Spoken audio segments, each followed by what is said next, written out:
If you've bought or are about to buy your first EV, then getting comfortable with public charging is an important step in your journey. You don't want to be tethered to a single charging location. We need to get you familiar with using the public network when it's useful to do so.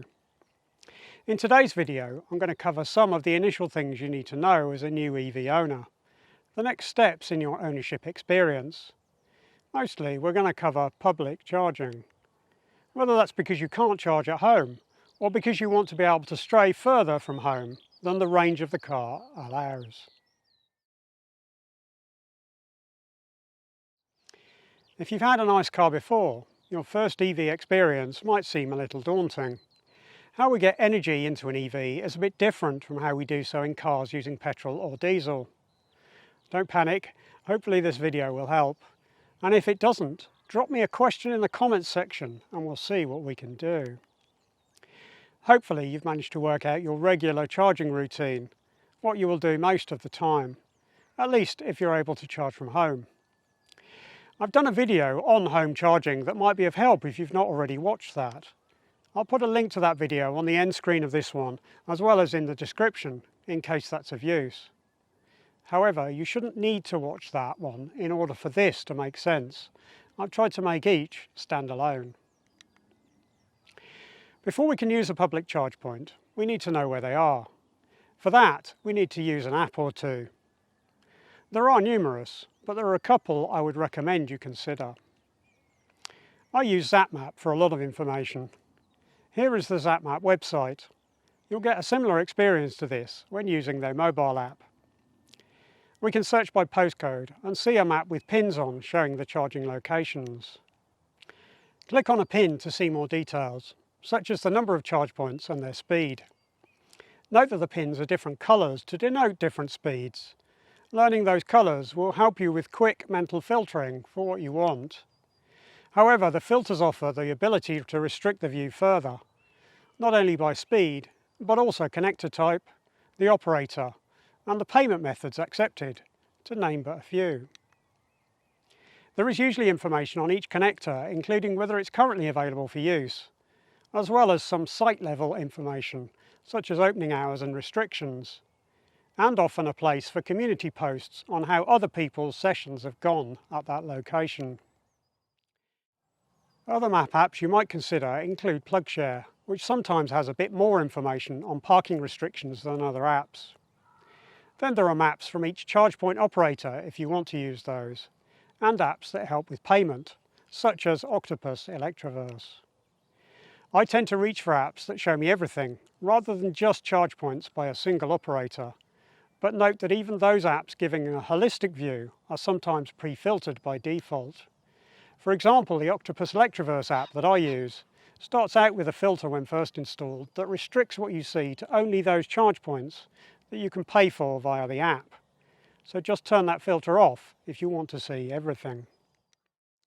Now that we know where they are, let's explain a couple of basics of what they are, so that we're all on the same page. There are two main categories of public charging we can do, and pretty much all cars offer both, so we need to understand the difference. Those two top-level categories of charging are AC charging and DC rapid charging. AC charging is limited in speed as it uses equipment on the car to do that charging, which needs to be light enough to be mobile. Making it light enough is what limits the speed of charging by and large. AC charging is intended for when we will be at a location for a long time, such as at home or at work. This is primarily for a slow, steady trickle, such as an all-day or overnight charge. In contrast, DC rapid charging uses a charger on the roadside to get energy into the battery. DC rapid chargers are very big, very heavy and very expensive. However, they offer much faster charging and are more suitable for a top-up whilst on a journey. Which type of charging you need depends on how long you will be stationary, and I'll cover both today. Before we dive into any details, I do want to highlight that the AC and DC networks are quite different at the moment. There are different companies with different specialisations, as well as different payment experiences, so watch out for those differences as we go. Okay, let's talk about AC charging. I think it's fair to say that the AC network is the less mature so far here in the UK. Legislation has enforced minimum levels of service, convenience and reliability on the DC network, but that doesn't all apply to the AC network. As I mentioned a moment ago, the AC network is largely for slower charging, taking a longer time. It's intended for when you'll be away from the car for a longer period, perhaps during a workday or a charge overnight at a hotel. Or if you can't currently charge from home, this might be your substitute. Hopefully you can encourage the local council to have a third-party provider install a charge point on your street, if that's helpful to you. To access the AC network in the UK and Europe, we need to bring our own cable. Almost without failure, AC charge points here are untethered. In other words, there will be a socket into which we will have to plug in our own cable. There are a few charge points with cables tethered to the charge point, but they are rare. The cable we need should come with the car. It's one designed for this purpose. There's a socket on one end that goes into the charge point and a plug at the other that goes into the car. In Europe, we standardised on use of Type 2 for our charging connector. It was legislated that every car must use that connector after a certain date. The Type 2 standard offers optional three-phase connections rather than the single-phase connection that Type 1 would limit us to. But before the EU standardised on Type 2, some cars were fitted with Type 1 connectors. This is the connector that was being used in some other parts of the world, most notably the United States, Canada and South Korea. One of the cars that escaped standardisation was the Nissan Leaf. If you get a Leaf, or a few other very old EVs, then you need a Type 1 connector to plug into it. However, Type 2 to Type 1 cables exist to cope with this scenario.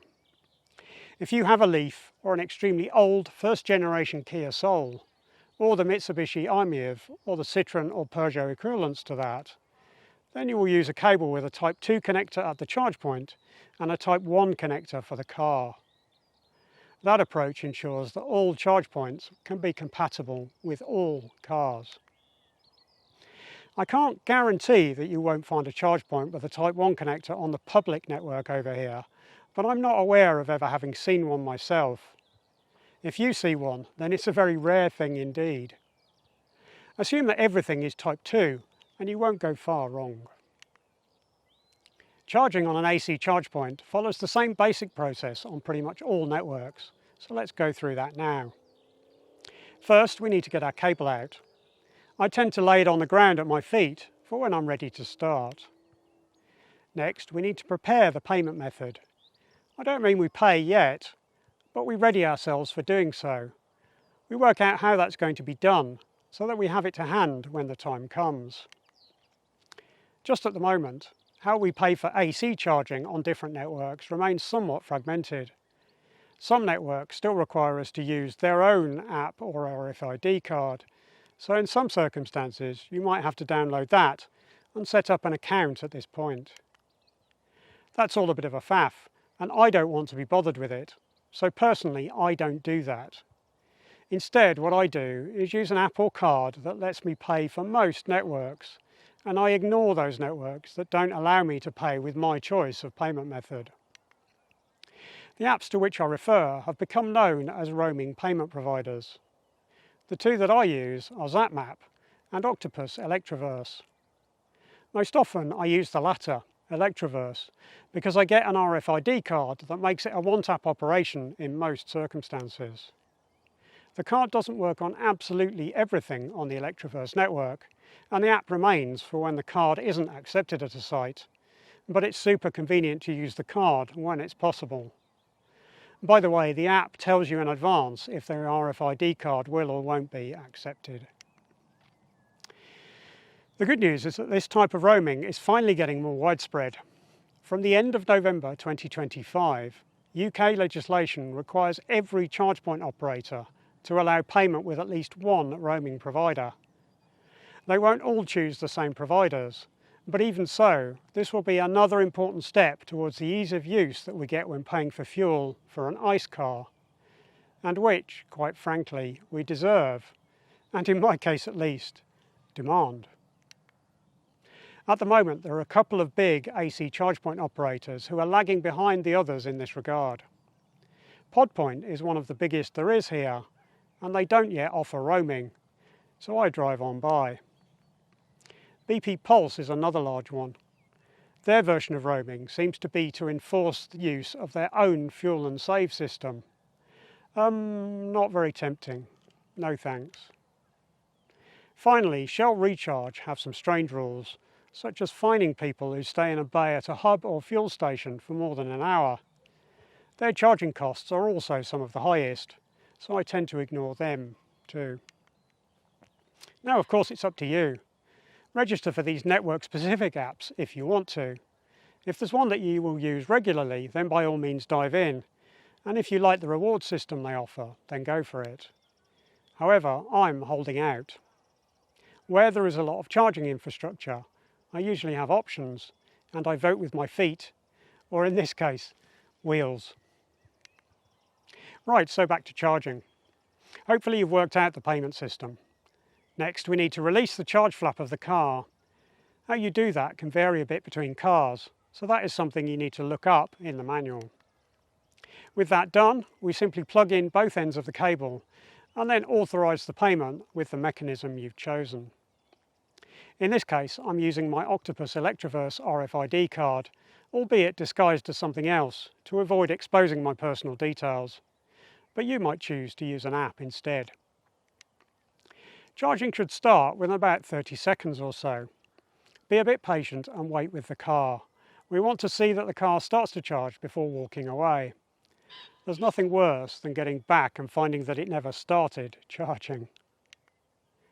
In this case, I'm demonstrating a connected curb charge point I found on my travels. According to ZapMap, they have the second largest number of charge points in the UK. I've not used this particular charge point before, but I have used another on this network, and therefore I recognise the LED statuses. Hopefully you can see them, despite the glare on the camera. The LED is solid green for available, flashing green for connected and waiting for payment, and flashing blue for charging. That's handy visual feedback. You get lots of information on the charging status inside of the car, of course, if you need more help. And you can also see charging progress in the app for your car, if you have one, and have it set up. Unplugging when finished charging is also pretty simple, although bear in mind that the plug is locked into place when the car is locked, as well as when it's charging. So make sure that you both stop charging and unlock the car before trying to remove the plug. Exactly how you stop the charge does vary a little bit. In this case, I just waved the Electroverse card at the Chargepoint reader again. It couldn't really be simpler, but you might need to stop it via the payment app you used if you chose that approach. However, you can usually also stop it from the car. Most cars have a way to ask for the charging process to stop, so look that up in the manual of your car, or ask on an internet forum of owners with your make and model. On my Zoe, what I do is press the button used to open the charge flap. The car then breaks the electrical connection used to signal to the charge point that it's ready to be charged, and the charge point responds to that by stopping. That mechanism exists as part of the charging protocol in case a car ever detects a safety issue, but the same process works for all of the reasons the car might want to stop, even when it isn't related to safety at all. Knowing how to initiate the stop process in your car is a useful thing to know as a backup, in case you use a charging network you haven't tried before and their method of stopping the charge isn't obvious. Remember to shut the charge flap up nice and tight once you've unplugged. That ensures we keep moisture out of the car's connector, just to avoid any risk of it becoming dirty or corroded. And be sure to take your cable with you. After all, it is your cable. It belongs with your car, and you need to put it in the boot for the next time you want to AC charge. Let me mention a couple of helpful hints on AC charging to finish up this section. Firstly, you'll see on the maps that charge points offer different speeds. You can plug your car into all of them without damage. There's no such thing as overloading it from using too powerful a charge point. Having said that, it doesn't help you to plug into one faster than the car can accept. The car won't go faster than its maximum. If there's a choice, go for the slowest that is at or above what your car can accept. For example, if there's both 7 kilowatt and 22 kilowatt charge points available, but your car only charges at 7 kilowatts, then use the 7 kilowatt charge point if you can. That leaves the faster charge point available for someone who might benefit from its extra capability. Secondly, be mindful of the possibility of additional fees. Some sites require you to pay for parking or get a free ticket to validate how long you parked, so check the signs about parking. Another possibility is overstay fees. As I mentioned, Shell Recharge seem to charge a fee for staying too long in a bay at some of their sites, but they aren't entirely alone. Whilst overstay fees are rare on the AC network, check the signs to be sure. Okay, let's move on to DC rapid charging. This is the type of charging we need to do when we're in the middle of a long journey. DC rapid chargers are also to be found using the same map apps as AC charging. However, it's comforting to know that the motorway network is well served. All but 2 motorway services in the UK have at least one Gridserve charge point. At busy motorway services, that's not really enough anymore, but both Gridserve and other providers are rapidly expanding the infrastructure on the motorway, so there's a pretty good chance you'll find something to your liking at a lot of those sorts of places. With DC rapid chargers, the cable is connected to the unit, so you don't need your own. The cables are very beefy and sized to suit the power of the charger. Just as I mentioned when talking about AC charging, there's no such thing as overloading the car. You can use a charger of any rating to charge any car with the right connector, but the charge won't happen faster than the car can accept. Be mindful of the maximum rating of your car and choose a charger that maxes it out, but if you have a choice, use the slowest of the ones available that does so. Other people might benefit more from the very fastest of chargers. The charging process is not entirely dissimilar to AC charging, although it's a bit simpler. Again, we should start with working out exactly how to pay for when we're ready. In this regard, there's good news. A piece of legislation that came into force in November 2024 requires that all public DC rapid chargers accept contactless payment, so you can use a debit or credit card or touch to pay with your phone at all of them. Having said that, roaming providers work in the majority of cases as well, and the network's own app might offer a discount. However, maybe start simple and work up to that at a later date. With the payment mechanism readied, we're good to get going. Start by opening your charge flap. That's the same process as for AC charging, although this time we need to expose the extra pins at the bottom of the connector as well. As with AC charging, the EU standardised on a single connector for DC rapid charging, but before they did, the Nissan Leaf and a couple of other old EVs slipped through the net. If you see a blue connector like this, then that's for them, not for everyone else. Sometimes this connector can also be grey. What most of us want is one of these, known as a CCS2 combo connector, which you will see shortened to just CCS in most instances. This is like the Type 2 connector used for AC charging, but has 2 extra pins at the bottom for the current that flows into the battery. You'll find that the cables are a bit big and bulky. That's so that they can carry all of that current that will charge your car so quickly. Just take your time getting the cable and connector into place. There's no need to rush. With the cable plugged in, we initiate payment. Here I'm using a debit card, but again I've disguised it so as not to accidentally expose my card details. I simply tap it on the reader and we're good to go. The charger will now start the process of talking to the car, establishing what it needs. This is usually a bit slower than when connecting with AC. There's a bit more going on. As before, I recommend waiting with the car until the charging starts. It might take up to about 60 seconds, and we want to ensure that they are happily talking before we go and do something else. This demonstration is with a Gridserve DC rapid charger. This is the sort of thing you will commonly see at motorway services, so it's a good network to get used to. However, I'm dismayed to report that Gridserve have just done the dirty on us. They've just put their prices up again, but in a way that is inconsistent. Some sites are now more expensive when using a debit card than when using their own app. This is probably the start of a trial, one that I suspect might result in prices going up across their network.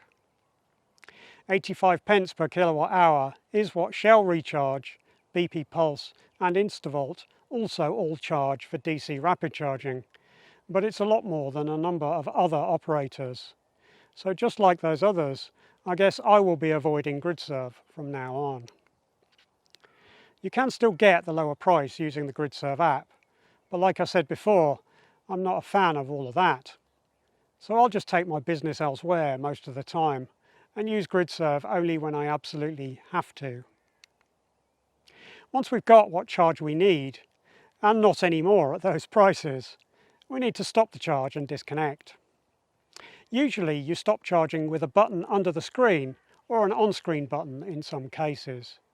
However, remember that you can do it from the car if you need to, just like with AC charging. Unplugging is the same process as we saw earlier, but again, remember the charging process must have fully finished first.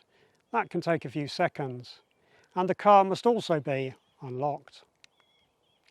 Once you've put the charger's connector back in its holster, remember to close up the charge flap on your car. Get that connector nice and snug. Life is easier with a clean charge connector. Some of the hints and tips for AC charging also apply to DC rapid charging. Firstly, some places might require you to pay for parking, or at least validate as a guest if you're at something like a hotel or restaurant site. Keep an eye open for the parking signs. Secondly, overstay fees are entirely normal on the DC network. When your car has finished charging, you must disconnect and vacate the bay. The operator needs the next person in, paying their bit towards that expensive charger. The good news is that most EVs come with an app. You can use your car's app to monitor the state of charge remotely, enabling you to head inside for a rest break and a drink. You don't have to wait with the car. Be mindful of time-based penalty charges too. As I mentioned, Shell Recharge do this with a limit of just an hour. Furthermore, Aldi and Lidl have both become well known for fining people who don't use the store, as well as if you outstay their time limits. Personally, I avoid all three of those.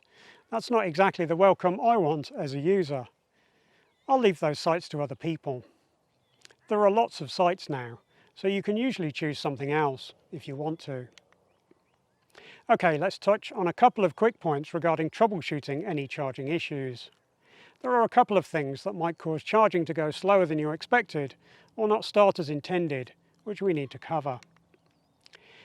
The main reason for charging failures on the public network is payment authorization failures. Charge points can sometimes be out in the sticks, away from heavily populated areas.